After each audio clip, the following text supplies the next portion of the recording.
नमस्कार दोस्तों, मैं अंकुर उपाध्याय स्वागत करता हूं आप सभी का आपके अपने YouTube channel share market analysis में। यहां पे आप सभी के साथ 3 स्टॉक्स के बारे में बात करना चाहता हूं। एक अपडेट है और 2 स्टॉक्स हैं जो आप सभी के साथ शेयर करना चाहता हूं, सजेस्ट करना चाहता हूं। बाइंग के लिए सोच सकते हैं और दोनों ऑलरेडी करे हुए हैं। तो शुरू करते हैं अपडेट के साथ। अपडेट तो है IRCTC को लेकर। IRCTC एक ऐसा शेयर है जिसने निवेशकों को दुखी जरूर करा है, लेकिन इससे प्यार है लोगों को, वो लेके बैठे रहते हैं और आप सभी के साथ कंटिन्यू डिस्कस करा है। और आज देख लीजिए आप शेयर में क्या शानदार मूव आया है। जो टारगेट्स थे 745-50 तक के, जहां तक लेवल्स दिख रहे थे वो आ गया है। एंड अब इंपॉर्टेंट चीज क्या है वो ध्यान से सुनिए। स्टॉक डेज हाई पे ट्रेड कर रहा है, 4 गुना वॉल्यूम्स ट्रेड कर चुके हैं और ये 752 का जो लेवल है ना, ये ब्रेक होते ही पता है अगला पड़ाव क्या है। मतलब 750 का लेवल निकलते ही जो पड़ाव आता है ना सीधे, वो 800 रुपए का आता है। तो ये बड़ी तेजी के लिए तैयार हो रहा है एंड उसके बाद आप ट्रस्ट में ये 900 की भी तैयारी करेगा। तो पूरा रेलवे भाग चुका है और अब IRCTC की बारी है। तो ये अपडेट थी जो आपके साथ शेयर किया हुआ था। मैं आपसे निवेदन करूंगा कि आपने ले लिया है उस समय का, तो अब आपका स्टॉप लॉस 728 का है और जब तक स्टॉप लॉस हिट नहीं होगा ना, बेचना नहीं है।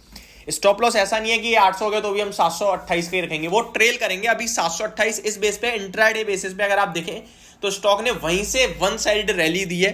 728 का भाव था आपके लिए 11:36 का और उससे आपने देखा वहां से वन साइडेड तेजी आई है। अभी 748 के भाव पे आके खड़ा हो गया है। तो ये अब यहां से भी निकलता है, अगर 752 का लेवल निकाल के ऊपर टिकने लगता है तो 780, 795 और 800 प्लस के लेवल्स भी आपके लिए आएंगे, तो जहां पे हमें ट्रेल करना है। अब आ जाता हूं मैं फ्रेश स्टॉक्स पे। तो पहला नाम ऐसा है जो आपके साथ कंटिन्यू लोअर लेवल से सजेस्ट कर रहा हूं। ये जो अभी भाव है ना, ये मेरा टारगेट था एक समय पे।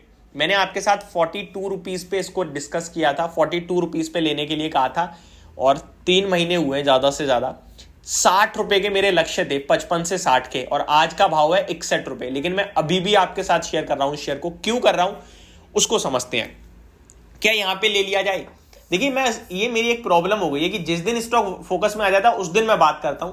वो इसलिए करता हूं क्योंकि आपको ना तभी मोटिवेशन और तभी ज्यादा समझ में आता है। आपको इसे वॉच लिस्ट में लगाना है क्योंकि ये चार्ट्स के हिसाब से ऐसा बता रहा है दोबारा गिरेगा और 57 के करीब आएगा, 58, 57 वहां आप उठाना।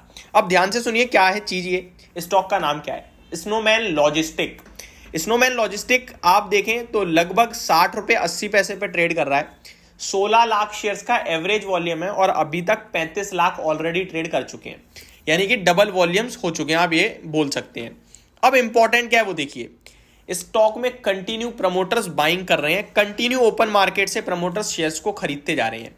और आज भी एक खबर आई है जहां कंपनी कह रही है 8,50,000 शेयर्स, जो कि होते हैं 0.51% इक्विटी, यानी आधे परसेंट इक्विटी, ओपन मार्केट से 5 दिसंबर यानी कल इन्होंने एक्वायर करा है। दूसरी बड़ी बात, 13 नवंबर को भी ऐसी अपडेट आई थी जहां 0.26% स्टेक एक्वायर करा था, 4,36,000 शेयर्स खरीदे थे। कंटिन्यू इस तरीके की अपडेट आ रही है, यानी प्रमोटर्स खुद ओपन मार्केट से खरीदते जा रहे हैं और उन्होंने भी 44 रुपए करीब खरीदना शुरू करा था और मैंने भी आपके साथ 42 रुपए पे शेयर किया था। केवल बात यहीं खत्म नहीं होती है। अब कंपनी के फाइनेंशियल्स पे आ जाइए। स्नोमैन लॉजिस्टिक के अगर आप फाइनेंशियल देखेंगे तो ज्यादा तो डिस्कस नहीं कर पाऊंगा, लेकिन मैं आपके साथ कंपाउंडेड प्रॉफिट ग्रोथ शेयर करना चाहता हूं। 3 साल की है 40% की, 5 साल की है 30% की और TTM बेसिस पे 193% है। शेयर का प्राइस कितना चला है? 5 साल में केवल 12%, 3 साल में केवल 1% और 1 साल में केवल 53%। तो बड़ी ग्रोथ अपॉर्चुनिटी दिखती है, इसलिए Snowman Logistic still a pick. ठीक है जी। तो ये एक स्टॉक है जो आपको बाय एंड डिप्स करते चलना है और इसे होल्ड करने की राय होगी मेरी तरफ से। आगे बढ़ते हैं। एक और चीज बोलना चाहूंगा, स्नोमैन लॉजिस्टिक 1000 करोड़ का मार्केट कैप है, तो कोई बड़ी कंपनी नहीं है, तो ये थोड़ी सी एक रिस्क आपके लिए बनी रहती है, उस हिसाब से ही बाइंग करना। अब आ जाता हूं अगले शेयर पे। इस स्टॉक का नाम है डीमार्ट। 4143 रुपए पे आ गया है, 4143 पे, 2.5% की तेजी में है। 2,70,000 करोड़ का मार्केट कैप है। कंपनी आपको 103 के पीई पे दिखेगी, 110 के पीई पे आ गई है, लेकिन मैं आपको बताना चाहूंगा ये लोएस्ट है। ये लोएस्ट है बीते 5 साल का। ये शेयर 350 के पीई पे हाई गया था और अभी आपके 100 के लिए पीई पे, जब 95 के पीई पे था तो मैंने आपके साथ डिस्कस भी किया था, 3600 का भाव था एग्जैक्टली। अभी भी मैं आपसे कह रहा हूं कि ये अगर चलना शुरू हुआ ना तो इसकी रफ्तार बहुत तेज है, ये पकड़ में भी नहीं आता, इतनी तेज है। लेकिन आज मैं आपके साथ चार्ट्स के हिसाब से शेयर करूं तो ये 41 पे है। इसे अगर आप यहां 100 रुपए मान के चलो मेरे को डीमार्ट में लगाने हैं, 40 मैं यहीं लगा दूंगा, मैं रिस्क लूंगा। बचा हुआ 60 में से 30 रुपए मैं गिरावट में लगाऊंगा और 30 रुपए का लगाने का भाव होगा मेरा 3,950 से लेकर 4,000 के बीच में। और फाइनल 30 रुपए जो मेरा अभी भी बचा है, अगर गिर गया बाजार स्टॉक और बाजार कुछ भी और 3800 पे आता है तो मैं वहां लगा दूंगा। वहीं दूसरी तरफ या फिर स्टॉक और ऊपर जाएगा तो मैं ऊपर में भी खरीद लूंगा बचे हुए 30 का। लेकिन इस तरीके से मुझे स्ट्रेटेजी बना के स्टॉक को होल्ड करना है और बाय करना है। मैं आपको बताना चाहता हूं आज 6 लाख शेयर्स ट्रेड हो गए हैं, 3 लाख का एवरेज वॉल्यूम है, तो वॉल्यूम्स के साथ तेजी आ रही है। इंटरेस्टिंग बात यह है पूरा बाजार चल गया है, रिटेल स्टॉक्स में से डीमार्ट नहीं चला है। पहला टारगेट स्टॉक का 4600 के समथिंग निकल के आएगा। ये स्टॉक अगर चलना शुरू होता है तो 45 to 4600 का। और पोजिशनली तो ये 5000 7000 ये सब इसके लिए नंबर है, वो हर जगह पहुंचेगा। जब इसका दिन आता है, जब समय आता है तो ये 300 के वैल्यूएशन पे चला जाता है।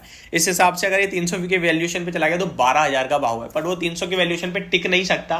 मुझे इतना पता है जब ये शेयर 12000 होगा, 300 के पीई पे होगा तो लाइन लगा के खरीद रहे होगे आप लोग। और मैं कह रहा हूँ मत लो, बट आप मेरे को ट्रोल करोगे। ये फैक्ट है, 300 के पीई पे आपको खुशी होगी क्योंकि स्टॉक भाग रहा होगा। अभी 100 के पीई पे महंगा लग रहा होगा।